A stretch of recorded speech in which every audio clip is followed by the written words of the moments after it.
Welcome, everybody. If you're a veteran of our webinars, welcome back. If this is your first Zoom with ZOA webinar, I expect you'll find the next hour to be quite informative. Today's program is entitled Rising Lion, Iran, Past, Present, and Future, an Expert Analysis, and features panelists Lisa Daftari and Ali Meli, whom we'll probably introduce in just a few minutes. Here's the plan for today. We'll hear opening remarks from our panelists, after which we'll field Q&A. All microphones will remain muted during the webinar. Please post questions in the Zoom Q&A feature only, as we will not be monitoring the chat for questions. We will not get to all questions, so in advance, please do not be offended if your question is not asked. I'm truly blessed to come to work every day to support the mission of this amazing organization. Our weapon is the truth. Our modality is education. In the media, in government, in the courts, on university campuses, and in K through 12, ZOA defends Israel's right to freedom, safety, and sovereignty over all of Israel's biblical homeland, including Judea and Samaria and the Jordan Valley, with all of Jerusalem as the eternal capital of the one and only Jewish state in the world. We continue to promote and foster an eternal, unbreachable bond between two of the great democracies of the world, Israel and the United States. And utilizing the same resources and through the same outlets, we tirelessly fight the evil metastatic cancer that is rampant anti-Semitism. Under the leadership of perhaps the greatest Zionist of our time, ZOA National President Mort Klein, ZOA's track record on all issues has been proven. From the farce that was the Oslo Accords to the travesty that led to the October 7th tragedy, the Gaza disengagement, and the disastrous JCPOA, Mort and ZOA have been right. ZOA has and continues to steadfastly support positions, no matter how unpopular they may be, that we know are best for Israel and the Jewish people. Before we start, please let me remind you that our work here at ZOA comes with a significant price tag, and ZOA is 100% donor funded. If you enjoyed today's program, if you learned something new today, I encourage you to visit our website, zoa.org, and generously support our work. You can always count on ZOA. Help us continue to fearlessly lead the virtuous Zionist cause.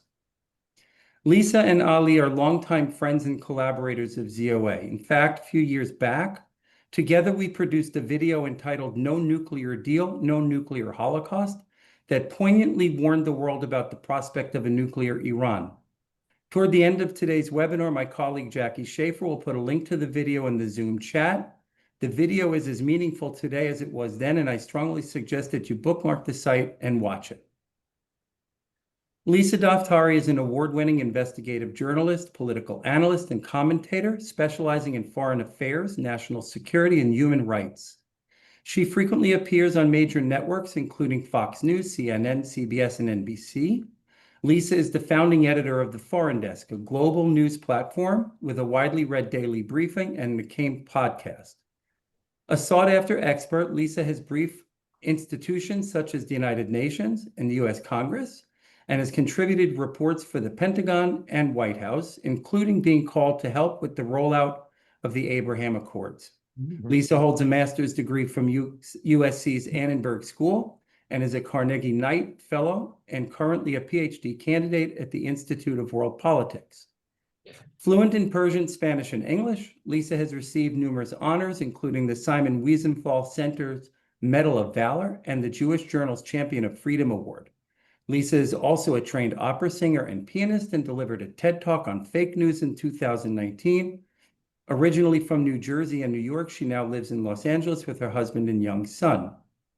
An extremely impressive resume indeed, but far more meaningful to me and my family is that we and Lisa and her wonderful family hail from the same town in New Jersey, and we have been longtime family friends.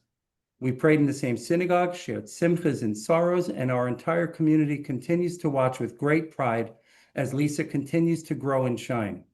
That Lisa and I have had the opportunity to work together professionally is a true honor. Lisa, hello and welcome. But before we ask you for your opening remarks, I'd like to ask ZOA National President Mort Klein to say a few words and to introduce our other panelists. Mort has been the national president and leader of ZOA for more than 30 years. Mort has testified before Congress, gives talks across the country, and appears frequently in all major media. Mort appears regularly on Newsmax, is frequently published in the Jerusalem Post, the Times of Israel, JNS, and has been quoted in the New York Times and the New York Post and others. Mort regularly speaks with senators and representatives and other policymakers and world leaders. Mort has been traveling across the U.S., meeting with influential community leaders, and giving important talks and speeches about Zionism, Israel, and combating anti-Semitism. Mort is recognized the world over as one of the most influential Zionists of our time. Here to share remarks and introduce our other esteemed panelist, ZOA National President Mort Klein. Well, thank you so much, Alan. It's an honor for me to be with two brilliant and accomplished friends like Ali Meli and Lisa Daftari. I think as we look at what has transpired in the last 2 years, one can only say it's miraculous. 2 years ago, who would have believed that it would be possible for Israel to degrade Hamas, degrade Hezbollah, degrade Iran, degrade the Houthis, and push back Iran's nuclear ambitions, likely for several years, if not more. It's a miracle from God, and it's a miracle of the Israel Defense Forces. It's really enough to make you believe that there really is a God. It's so extraordinary. To me, this is as an extraordinary achievement as the splitting of the sea. That's how miraculous I think that these last 2 years have been. So it's my special privilege to introduce my dear and brilliant friend, Ali Meli. Ali Meli is an Iranian-American. He's an activist for Middle East peace. He's the founder of Monocle Capital Partners, a private investment firm.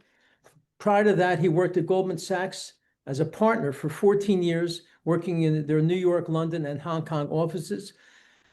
Prior to that, his education is he went to advanced university in Iran, and then he came to the United States to the Massachusetts Institute of Technology, MIT, where he earned degrees in engineering and in business. He has also received our distinguished Stephen Sass Award for his work on behalf of strong U.S.-Israel relations and advancing peace. He's been on all the major many of the major business networks, Bloomberg, MSNBC, CNBC, Schwab, really an extraordinary fellow. So it's my special honor and privilege to introduce to you someone who knows the Iran situation as well as anyone that I know, Ali Meli. Ali, thank you so much. Mort, thank you very much for having me, and it's an honor to be here with you. This is a cause that is very meaningful to me personally and to my family and to a lot of my friends. I'll start by giving a brief historical background on what has transpired in Iran over the past 100 years, and then focus narrowly on over the past few weeks and few months. Iran entered the last century being squeezed between two powers. On one side, it was Russia on the north before the communist revolution, and on the south, it was British Empire who had control of India. And that conflict essentially it resulted in Iran reaching out to United States for help and friendship. And that really starts the history of friendship between Iran and United States, where President Taft assisted Iran by sending an American advisor to help them with their finances. Actually, the first finance minister of Iran happened to be an American gentleman who helped Iranians with their finances, and that upset Russians quite a lot. They pushed hard for that gentleman to be, his name was Morgan Schuster, to be kicked out of Iran, but that symbolically was the beginning of Iranian and American friendship. And throughout the years, that friendship became deeper and deeper. After the communist revolution, the Soviets started undermining that friendship between Iran and United States. That resulted in the Islamic Revolution. It happened in multiple phases. Initially, the Soviets founded the Communist Party of Iran, and which later became the Tudeh Party in the 20s. Later on, they worked with a gentleman named Mossadegh, who was preserving or pushing forward a version of an Iranian equivalent of Jamal Abdel Nasser's Arab nationalism. And they tried to topple and undermine and essentially organize an insurrection against the Iranian government. That failed. And that started the golden era of Iran and United States and Iran and Israel friendship under King Mohammad Reza Pahlavi. For 25 years, Iran was close allies with both United States and Israel. Much of the modern, back in the day, modern Air Force of Iran was provided by United States, ranging from F-14s to F-16s, all sort of military cooperation going between the three countries, student exchanges, economic developments. Iran GDP was growing at 10% per year, which was miraculous back in the day. But all of that upset the Soviets, and Soviets and communists said, we cannot have a US ally in our southern border. So they started essentially continue to fund Marxist revolutionary groups inside Iran and also cooperate with Islamists inside Iran. And that cooperation resulted in what we know as the Islamic Revolution of '79 that caused a lot of Iranians to leave Iran, come to United States, and seek refuge here. But if you look at that trajectory, that was where suddenly Iran left the sphere of influence of United States, changed as a friend of Israel to a foe of Israel overnight, because the Ayatollahs who were collaborating with the Soviets, and they maybe had to some extent tacit support from President Carter of United States, what Soviets wanted was to turn Iran into an anti-United States and anti-Israel entity. And that was the ideology of Ayatollahs from day one. Even before the foundation, a lot of Marxist groups that were part of the revolution, one of the things that they did was harassing Persian Jews and Iranian Jews inside Iran. So what we call the Islamic Republic government or the Islamic regime inside Iran from day one, from its foundation, had an anti-Semitic characteristics. Move forward to post-JCPOA world, Islamic Republic government has been pushing for nuclear enrichment, which pretty much it's obvious to everyone that it's purely for military capabilities, doesn't really make economic sense for Iran to enrich uranium. And they also have tried to combine that with the missile program and funding of proxies. Those were the three foundations of the Iranian posture towards Israel. And October 7th was effectively a turning point for that, where Israelis rightfully concluded that essentially these people are crazy. We are not going to continue with the game of trying to guess what they are going to do. We are going to proactively dismantle that. And Operation Rising Lion was the culmination of these 45 years of hostility by Islamic Republic and Israelis taking action to defend themselves. The operations, as we know, was unqualified success for Israelis. They were able to dismantle and kill the top commanders of Islamic Revolutionary Guard Corps, which is an interesting entity in and of itself. It's a military organization inside Iran. It doesn't even have the name Iran in it. It's just literally Islamic Revolution Guard Corps, and they define their mission to be eradicating Israel. Israel has been very successful. The operation was very efficient. It was initially a big propaganda win for Israel as well, because in terms of messaging, being able to kill top military, essentially commanders of IRGC, who were involved, a lot of them were also involved in torture of Iranians inside Iran with minimal civilian casualty, was a big win for Israel. Also, Israel was able to achieve all of its goals, including dismantling air defenses, reducing the Iranian missile capabilities. And after 12 days, it resulted in a ceasefire agreement. If you look at the conditions today, my personal view is that the probability of the conflict really hasn't stopped. There are what I call low-grade conflict still going on. We are hearing heads of IRGC commanders having accidents inside Iran that at least Iranians view being planned by Mossad. So that part is continuing. The other thing that I think is very obvious to me is that the Islamic government hasn't learned their lesson. They are continuing to claim victory that comes from their Shiite ideology, that no matter how badly they get defeated, they always claim that they are the victorious party and they're just begging for more war and they don't know when to stop. So that might result in a more intense round of military conflict starting at some point in the near future. And when it comes to messaging and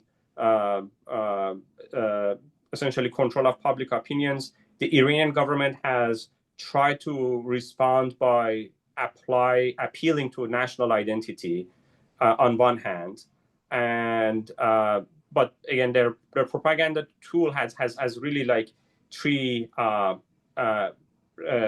prongs. One of them is relying on national identity. The other one arguing that they are victim of Israeli aggression.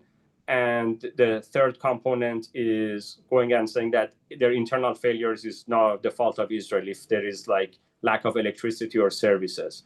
And I think they are, despite having some short-term success, their propaganda is going to fail. For 45 years, they overplayed Islam and underplayed nationalism. So their appeal to nationalism is going to be viewed as very transactional. The other factor that is playing in Israel's favor is that this war doesn't have any territorial component. There is not a dispute over territory or resources. The objectives of Israel happen to be actually very common with objectives of big components or big categories of Iranian people, which is we want IRGC not to operate outside Iran. We don't want a nuclear weapon and nuclear program, and we do not want a missile program. And on the last part, the economic component, again, Israel was very successful in being very deliberate in what it's targeting. And the economic mismanagement of the Iranian government is also very apparent. So what I see in the future is to have a round two of this conflict, or round 3 or 4, depending on when you start counting the rounds of conflict, to flare up soon. And with the messaging of Israel having a stronger chance of success and domination over the messaging that the Islamic Republic government is going to be doing about this military conflict. Ali, thank you so much for that insightful explanation. We'll come back with questions in just a minute. Lisa, would you take a few minutes and give your opening remarks, please? Sure. It's an honor to be with all of you. Ali, obviously a good friend and colleague. Thank you so much for laying out the facts, something that you would think would really dominate the narrative, both in the West and in the Middle East about this current conflict, and it hasn't.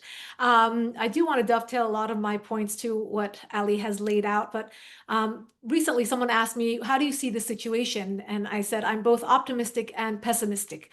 Optimistic because, as Ali said, Israel has showed its military might and obvious superiority in this situation.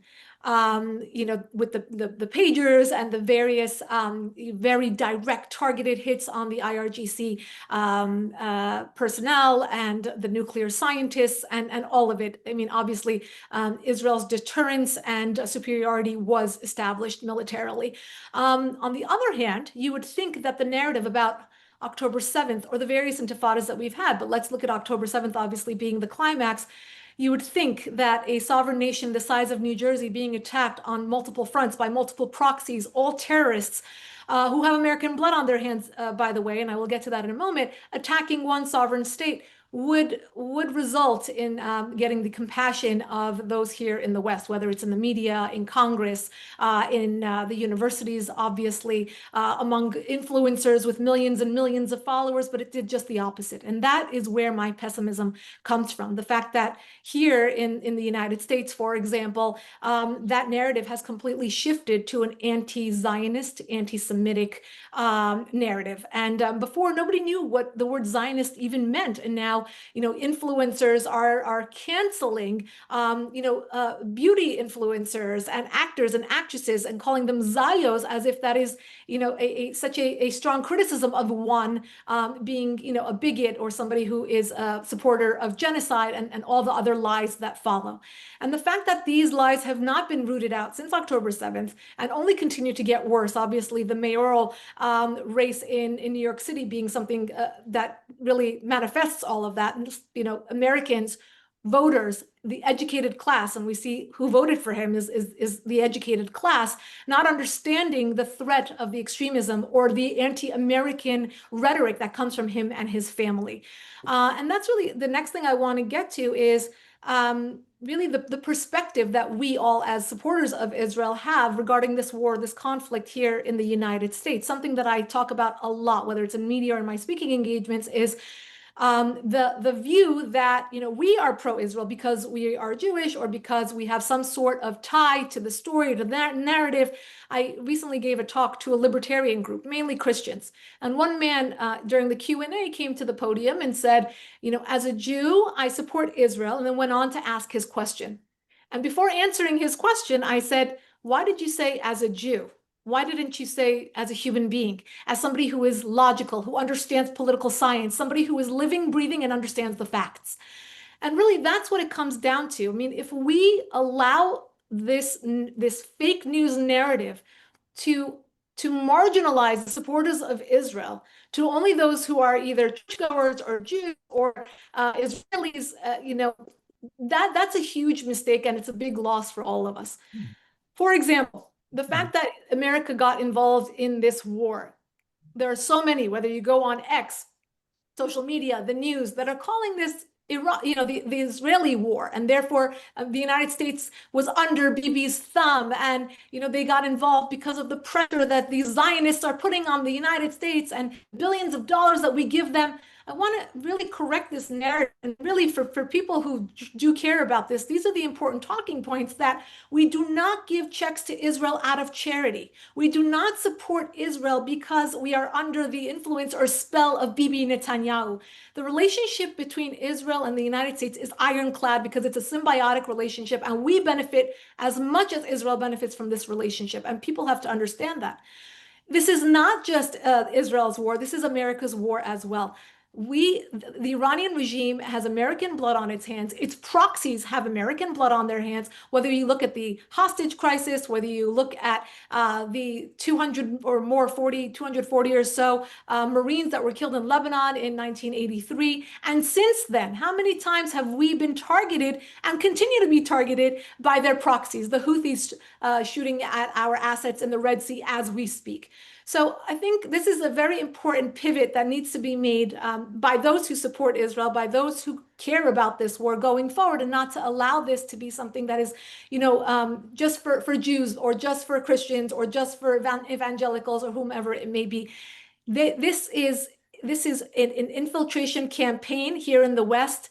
And in the East, it's American blood on the hands of terrorists who not only want to see Israel off the map, they also want to see Americans dead. From day one, this regime came in and they swore to eliminate the big Satan, which was the United States, and its Zionist project, the little Satan, which is Israel. And we have to remember that narrative and correct it where we can. The last thing I want to touch upon, and it kind of segues nicely here, is this infiltration campaign. And it doesn't just stop with the narrative about this war. It has seeped seeped into many, many sectors. Obviously, our universities, not just the encampments, but when you go inside those classrooms, I actually had a front row seat at the jihadification of America. I was a Middle Eastern Studies major at Rutgers University, also known as Jihad University. It was where I saw what we're watching right now happen on college campuses. I saw this happen almost 20 years ago, and it's only gotten worse since. People in the Middle Eastern Studies department completely compromised, completely shifting the narrative. The students threatening the teachers when they spoke about Israel in a perhaps neutral or even positive way. Of course, after 9/11, we saw a lot of that come to light, but it quickly was kind of fizzled out, and then we saw it obviously in a much more exaggerated way after October 7th. So we're seeing it in our universities, we're seeing it in the halls of Congress as members of Congress not only defend these proxy wars against Israel, not only defend Hamas, but also the Iran regime. They do everything in their power to act as basically voice pieces for Iran's regime. We see also the lobbies that have access to the White House. We look at the pro-Iran lobby in the United States that not only is a political lobby, but now has a media arm and a think tank arm. They have access to U.S. presidents.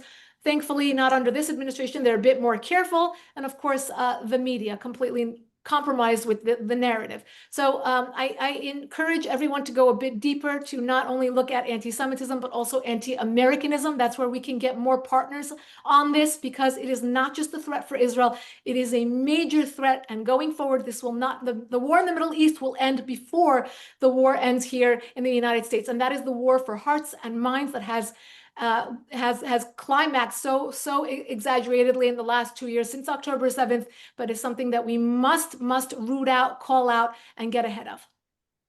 Lisa, thank you so much. That was very insightful.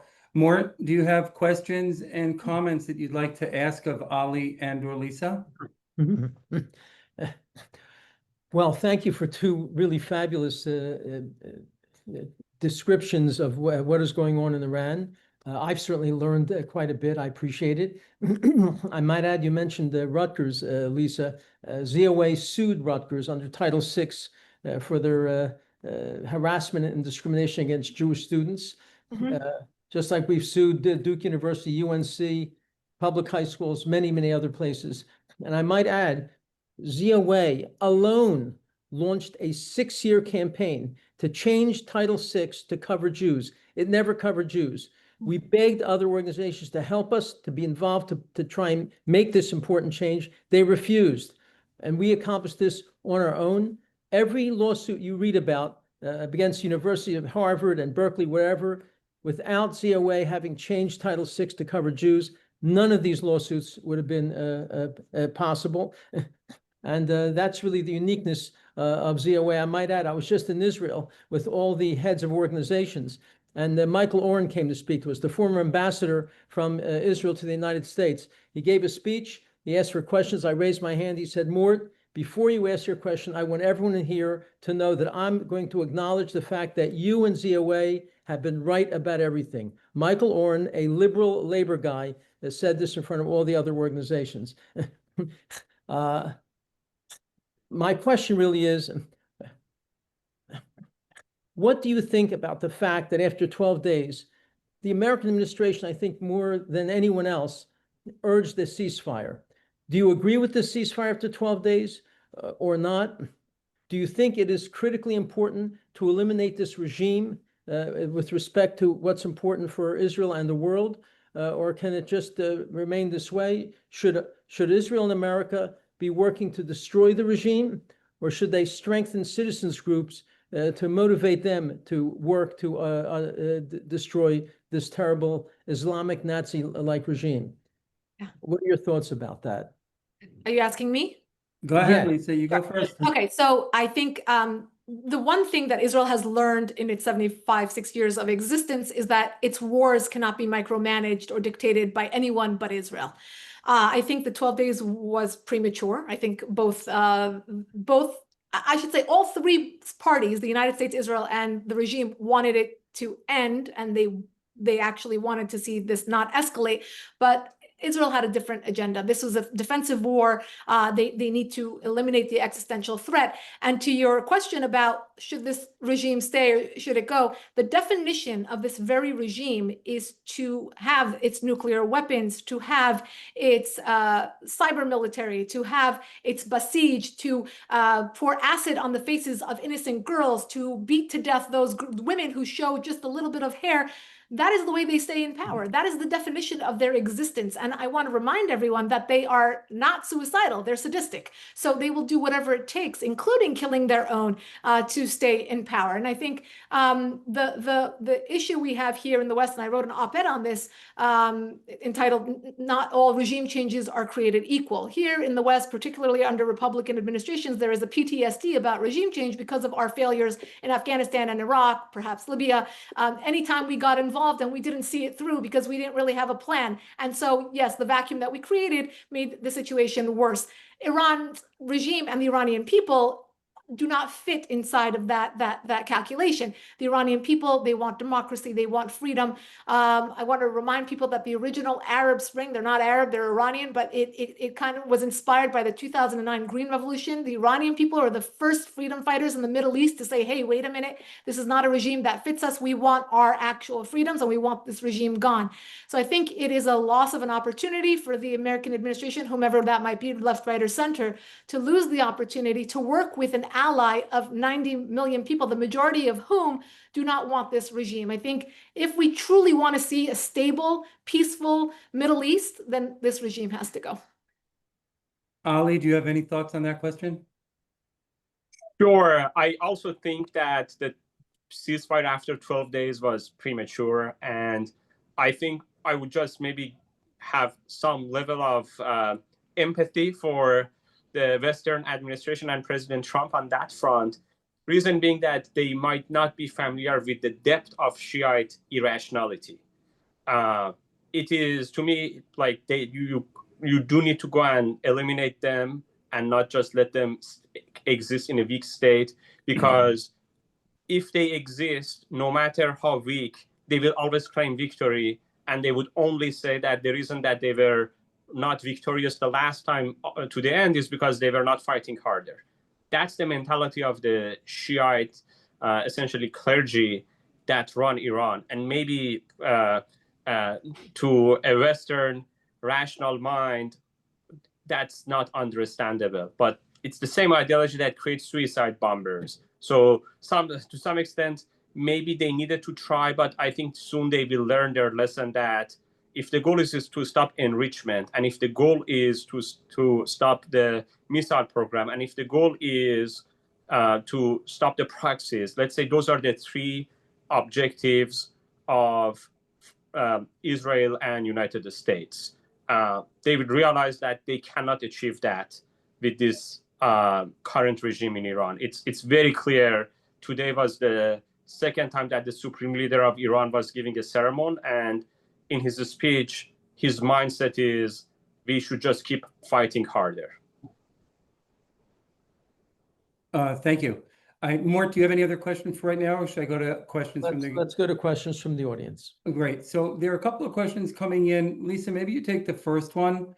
The still embedded Jewish community in Iran, are they being targeted by the Iran government?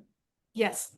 So there are just under 10,000 Jews left in Iran. They have made the choice to stay there. Many of them have assimilated. Many of them have not, and they continue to practice Judaism and live kind of a double life, right? Wearing, hijab and continuing to adhere to Sharia law the way that you have to if you live under this regime. They have specifically been targeted after the 12-day conflict, many of them being accused of being Mossad agents. And also, I might add that there are also non-Jews, Iranians who are secular or Baha'i or Christian or Muslim who are being targeted as well. And the trumped up charge is that they are all Israeli agents. That has always been the case, but obviously more so. We know for a fact, and this was a debate inside the Jewish community, particularly here in Los Angeles, whether to publicize these cases or not, because the fear has always been over the last 46 years that if you publicize these cases against the Jewish community in Iran, that there will be a further backlash against the community. So in order to keep them safe, the stories are kept, insular and not exposed or taken to the mainstream media. We do know for a fact that many of these families where their homes were invaded, a lot of their cell phones were confiscated, a lot of their laptops were confiscated to see if in fact they were working together with the Israeli government. And many of them were made into symbols. Do not work with the Israeli government or this is what will happen to you. And these communities were in fact targeted. Thank you for that. Ali, maybe you'll take this and I'm going to aggregate a couple of questions into one. What is the Iranian influence over American groups? And maybe you can speak to the groups in general, like the National Iranian American Council and the Quincy Institute. And what are the influences of the Iranian government now on those? I would say that they work closely in coordinating messages. There is evidence, significant evidence, that their messaging is identical to Iranian government messaging, whether it's NIAC and whether it's Quincy. And the head of Quincy Institute was the former head of NIAC that resigned from NIAC after his ties to the Iranian government was discovered. So I would say there is ample evidence that both of these organizations are de facto foreign lobbyists that represents the interest of the Iranian government. And I think in an ideal world, maybe it is worthwhile for the Justice Department to look into the foreign lobbying and foreign influence by the Iranian government. And, you can see from their messaging that they want to claim that there is this moderate faction within the Iranian government, which, by the way, what they mean by moderate faction of the Iranian government are close friends of the previous Ayatollah, who are no longer in the circle of power with the current Ayatollah. So they call them moderates only because they are not all the way in. But, they have essentially, JCPOA was facilitated by NIAC. They do run influence campaigns on Capitol Hill. I would say the senator from my state of Connecticut, which is Chris Murphy, is heavily under influence of that Iranian influence groups. And you can see that they have been fomenting that merge of Marxism ideology with Islamism and Shiitism, which was initially sponsored by Soviets in Iranian revolution. It is making its way back to American politics. Thank you, Ali. Lisa, I'm going to come back to you. Somebody's asking, and I don't mean to put you on the spot, but it comes with the territory. Yes. Why do you think American universities aren't fighting back on this movement and the conversion that you described goes back 20 and 25 years? I'm so happy you asked, actually. I recently did a long investigative report on this, and it obviously goes back to the money. Everything about universities is about the money.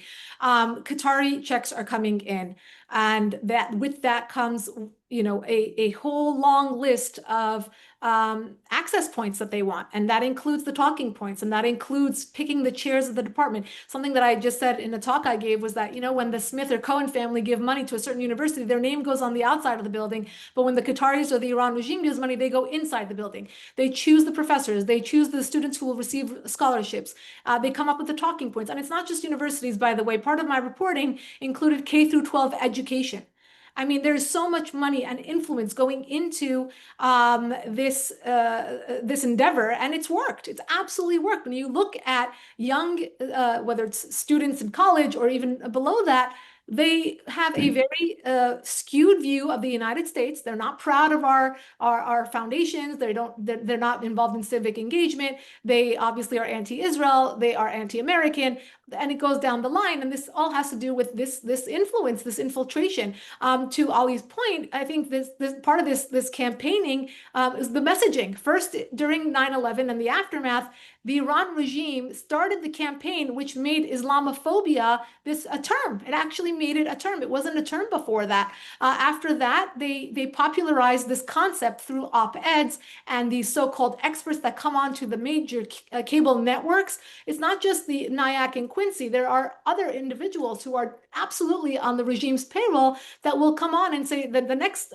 talking points that they popularized was to say that the JCPOA, the nuclear deal, as well as the sanctions, are in accordance with the Iranian people's lives and livelihoods, and it's a national interest, and we can't put sanctions on the Iranian people. I remember when I started at Fox, this was a big point of contention, because I would talk about how targeted sanctions will help the Iranian people if they are targeted and well explained, and then you'd have a whole slew of these regime sympathizers come after me and say, how dare you as an Iranian advocate for sanctions against your own people? And that became the talking point. And nowadays I'm watching a few of these academics, PhDs, who are again on the regime's payroll, that are writing op-eds about how this 12-day war actually helped Iran, the regime, rally people around the flag, and how now the Iranian people are more supportive of their government. Lies. These are lies.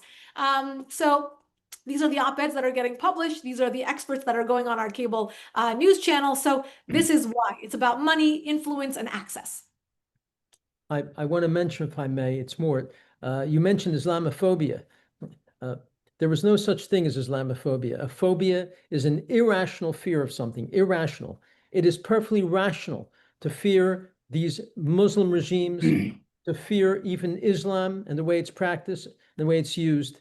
So I'm always offended by the term Islamophobia, because there is no such thing. There is a basis for us to have fear of these Muslim regimes. But you know what? One more thing I want to add is how masterful they are at the political warfare, how masterful they are at these communications campaigns to actually take a regime that hangs gay people, right? Where you don't have freedom of religion. You can't, as a woman, you can't even go after someone who beat you. You can't divorce your husband unilaterally. You'll lose custody of your children. The value of a woman in Sharia law is half that of a man, and yet you have women's groups, leftist groups, all kinds of human rights groups supporting this regime and supporting its terrorist proxies. It's masterful what they have accomplished in such a short period of time because of this access. How do you explain that? Are these people just, total fools? Well, there's a step-by-step method to this process, and the first thing that they have done is to make young people skeptical, right? America's bad. If America's bad, therefore the aggressor is good, right? So if we're the ones who are trying to corner the Iran regime or Hamas or Hezbollah, they must be good because we're the ones who are bad. We're the colonists. We're the colonizers. We're the ones who are trying to not allow their freedom of expression. And it's so backwards the way that they have really framed this in a way that is palatable by young people. Again, we've said this and it's so cliche at this point, but take your blue hair, take your signs and go to Gaza and see how they treat you. Take your blue hair, go to Iran, land there, try to show your blue hair, and then report back if you can. So, it's just lost. And I think, again, it's about shaping narratives, and they have done a great job with all the money and all the access that they have had. And really I have an op-ed coming out this week that I will just tease here, but it talks about exactly this, how we as Americans gave up the American classroom because we didn't teach civic education. We didn't teach the Constitution properly. We didn't teach our students to be proud of the United States so that they would be impenetrable to these kinds of talking points. And let me say, Lisa, let's never forget there's a good dose of Jew hatred involved in all this. So they use so this is certainly a factor, is Jew hatred beyond ignoring and believing all the propaganda. Yeah, and I think that there's a relationship there, right? Because if you hate America, you then hate America's main ally, and it's also another part of this, and I don't want to go on too long, but another part of this is really separating the family from each other, meaning the parents you're now skeptical against your parents, the ones who are paying the tuition of the school that you're going to be indoctrinated, and also separation of church. So studies have been shown the families where there is church involvement, there is, you don't have this, and it just goes across the board. You have a higher income, and you have more chances of having more children, and it goes down the line. But there is a process to all of this, and dismantling of what we know as American life, and that with that comes the acceptance of going down all the long list of things. You support gay rights, you support human rights, you support this, and you also have to hate Jews. Lisa, I'm going to give you a few minutes to think about something, because I'm going to come back to you. I want to know what our listeners can do about what you're just describing.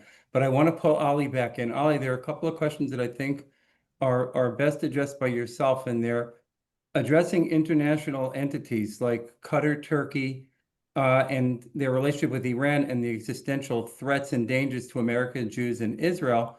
And if you can also roll into that, there are reports that Germany is about to trigger the snapback sanctions mechanism from 2015. And I'd like to know if you think that's likely and what impact that will have. Sure. I'll start with snapback, and then I'll go back to a point that Lisa mentioned about some aspect of the Iranian government and treatment of Jews inside Iran. With the snapback, it will be effectively, and I think at this point, people are perceiving it to be a done deal. It's just a question of timing. What is the snapback? The snapback was part of the so-called enforcement mechanism for JCPOA, which means that every member of JCPOA can go to United Nations, and if they go there and essentially they cannot Iran cannot convince the United Nations that it is complying with JCPOA, the United Nations sanctions are going to be coming back. On one hand, theoretically, the United Nations sanctions are much broader. They are binding on more countries.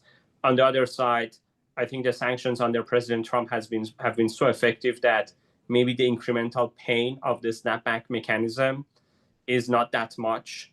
And the Iranian government may need to feel more pain above and beyond the snapback sanctions if the essentially the expected outcome is a change in behavior. But that would put a lot of sanctions on the banking sector, and it might even strengthen internal strife within the different factions of the Iranian government, between the people who were inside the Iranian government that were pro-JCPOA versus people who felt it didn't benefit their faction too much. At the end of the day, it's a good tool for the sanctions, for the snapback mechanism to be triggered. You would argue that it was a joke, that it wasn't triggered in the first place many years ago when Iran started the missile program and President Trump rightfully withdrew from the JCPOA program. But it's better late than never. The big key point that would cause a change of behavior is continuation of what we were seeing during the 12-day war, which is taking out the senior military and political officials inside Iran. And especially like the same way that someone like Eichmann got punished for what they had done as part of Nazi Germany, members of the Iranian government should have that fear in them. There are many prominent Iranian government officials, maybe prominent is not the right word, high-ranking might be better, but the head of, that might deserve to be targeted in the next round of the conflict to cause a change in behavior. A few names come to my mind. One of them is a gentleman whose name might be not easy to pronounce for Americans, but his name is Mohseni Ejei. He's the head of the Islamic judiciary. I think every judge that for the past 45 years have been involved in prosecution of human beings inside Iran should be viewed a legitimate target. There is a gentleman named Ahmad Alamul Hoda who is running a so-called Islamic charity which finances all of these activities inside Lebanon and inside finances the proxies, they should feel that their life is at danger if we want to get a change in behavior. There is a gentleman named Mohammad Bagher Ghalibaf, who is the member of IRGC and head of the Iranian parliament. He has been very much involved in repression, suppression, and human rights violation. And there is another gentleman, Ali Larijani, who is a close ally of the supreme leader and who is very much involved in the messaging and propaganda war. And there is a gentleman who is less well known, but is very much involved in setting up these proxies. His name is Mohammad Sadegh Kharazi. There are at least 5 people, and each category, if you dig in, there are more and more targets. And I think taking those people out is a lot more effective than snapback sanctions. I think snapback sanctions will go in, and I think Russia and China will not really stay in the way of them getting kicked in. But I don't know how effective snapback sanction will be versus taking out senior people who are affiliated with the Islamic judiciary or the Islamic Majlis or the Islamic charities that are part of the ecosystem of operation and financing terrorism. By the way, I do remind you. Oh, sorry, Ali, Mark, go ahead. the people, I disagree with you, Ali. The people you mentioned are not gentlemen. That's all I'm going to say. Ali, I just want to remind you that you said that you were also going to dovetail on something that Lisa said about the Jews in Iran. Do you want to hit that? Sure, I think I covered that because a lot of the people that I mentioned and members of Islamic judiciary were heavily involved in causing a lot of the people who left Iran to come to United States were left Iran because of those kind of judges, those kind of charities, those kind of politicians. I missed that. Thank you. Lisa, I'm going to come back to you again because we're going to run out of time. You talk about this infiltration into the universities. What can the people that are listening to this webinar do proactively? Give us some advocacy advice. You know, Dennis Prager, who is much smarter than I am, always talks about how the Jewish people and people who actually care about American values, until we stop valuing the Ivy Leagues and prominent universities, this will never be, we have to just stop kind of subscribing to the idea that this is where you want your child to end up. I don't know if I fully believe that, because I don't think anyone should surrender any institution because of hatred, bigotry, discrimination, and that's exactly what we're seeing. The main thing I always tell everyone, and I saw this with my own family with Rutgers after they canceled a talk I was supposed to give in 2018, was every time that they would call for a donation, you say, until this and this is not addressed, I will not be giving a penny to your university. And I know many Jews and friends of Jews are, they love to donate to universities and to libraries and to institutions that they believe are doing good work. If you believe that the institution that you give money to is not addressing this issue properly, then it's something you say before you write that check. And I think we have to use our leverage, at least the power of the pocket, as much as we can. I'm going to ask you both to address one more question, and then we'll let everybody make closing remarks. I'm going to aggregate again 2 different questions. Do either of you feel that there is enriched uranium that was squirreled away, and is it accessible?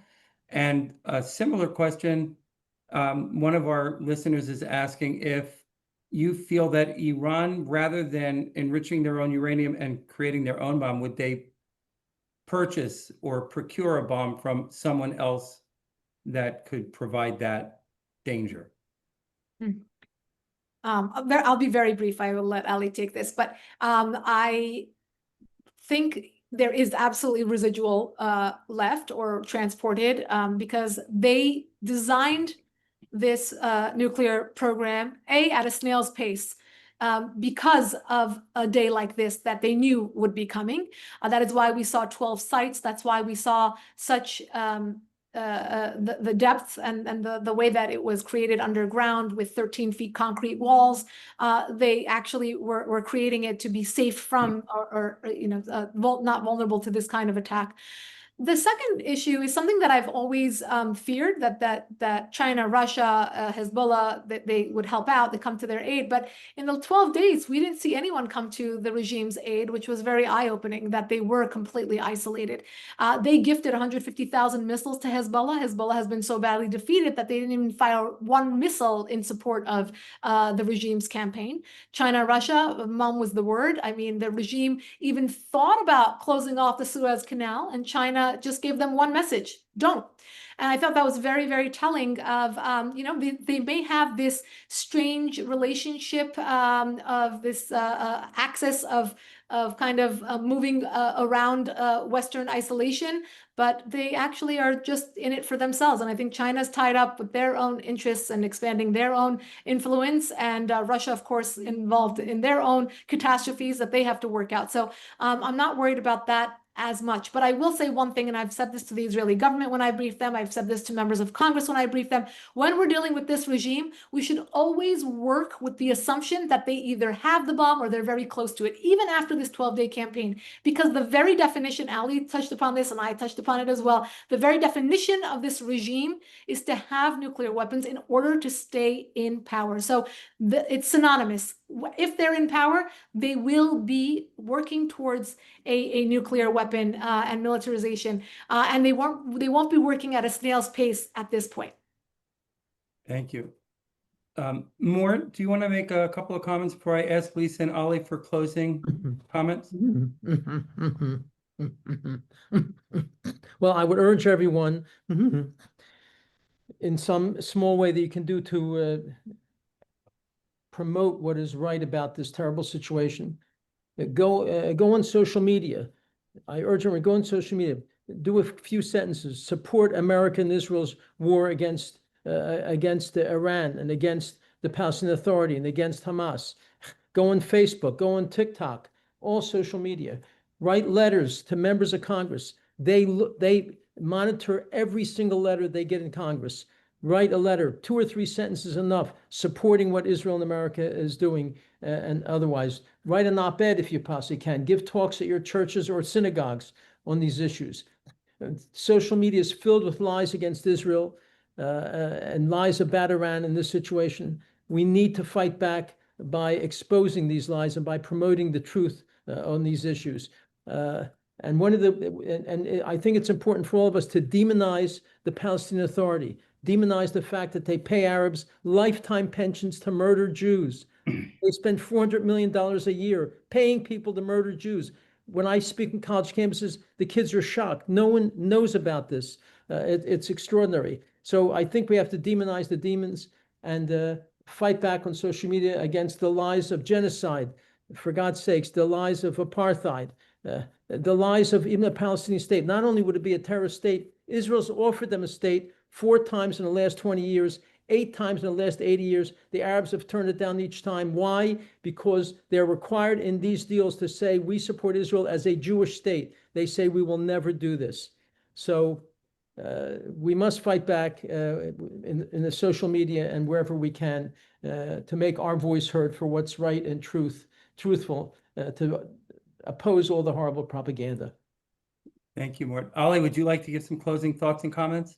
Sure, absolutely. I'd like to end by saying the fact that Israel established itself as the dominant military power in the Middle East is a win for America as well, because it shows that essentially some credibility that was lost during the Afghanistan withdrawal, by showing that even we as United States don't need to be involved directly, our allies are strong enough to defend themselves. It only gives credit to United States. So I view this as a win-win situation for Israel and United States. And my other closing remark is that, whether the Islamic Republic has enriched uranium or not is maybe at this point less important. They have the know-hows, they have the technology, they can recreate that program anyway. So what is very important is, to the extent that there is a negotiated outcome, which I still see very unlikely, to have very clear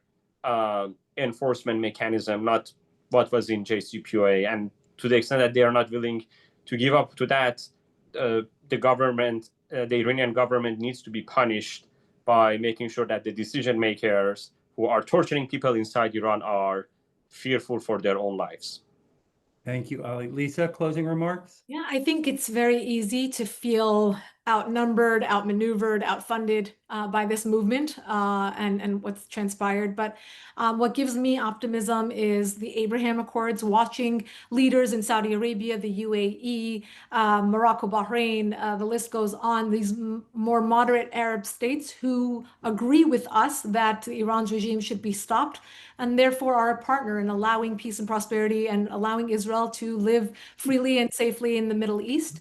And working together with the West to ensure that happens, that we do have a future of prosperity for all those who want freedom in the Middle East, including the people of Iran, Israel, and all of these moderate Arab states. And we hope, we talk about the Cyrus Accords being, a throwback to the time of King Cyrus and the relationship between the Iranian people, the Israeli people, and hopefully one day we can go back to that. I love how the operation had lion in it, really a nod to the old Iranian flag. And showing support for the Iranian people. I think that was very important. And I encourage everyone to do something like Mort said. I think everyone has a role in all of this. It doesn't matter if you have 5 followers or 500,000 followers.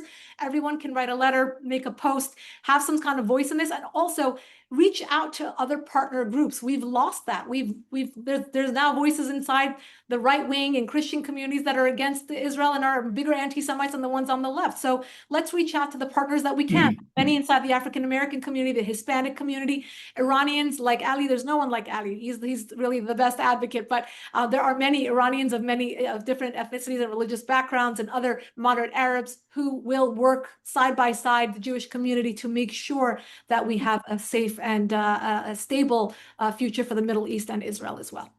Let me just ask Dan Pollock, our Director of Government Relations in Washington, whether he had any comments about Congress and their feelings on the Hill or about any issue. As Director of Government Relations for the Zionist Organization of America, your thoughts are important.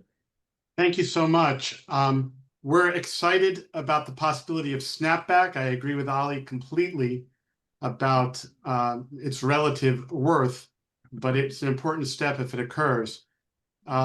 We're seeing in Congress general support for Israel, but there are these maddening equivalency where both sides should show restraint and things like that. And we're fighting that every day. So ZOA is continuing work for the organization on Capitol Hill. Thank you for giving me the opportunity to say so, Mort. But this was a great webinar, and I'm very proud of ZOA today. And on that note, since we're at the end of the hour, I want to thank Ali and Lisa for sharing your insights, expertise. I know we can count on you both to help keep ZOA and our constituents well informed about developments in Iran and the global Middle East. We wish you both continued safety and success. And to you in our audience, thank you for joining us. Visit ZOA.org, consider a generous gift, and please do watch the video I spoke of earlier. It's in the chat. This ends the webinar. Everybody, Am Yisrael Chai. Have a great afternoon. I want to also add my thanks to Lisa Daftari and Ali Meli for giving us so much information. I learned so much. I assume everyone did. Thank you for your work. Continue it. God bless you. And thank God there are people like you around to promote the truth and fight back against the ugly, vicious propaganda that all of us endure. Thank you both for everything you're doing for us. Thank you for having me. Thank you for having us. This ends the webinar.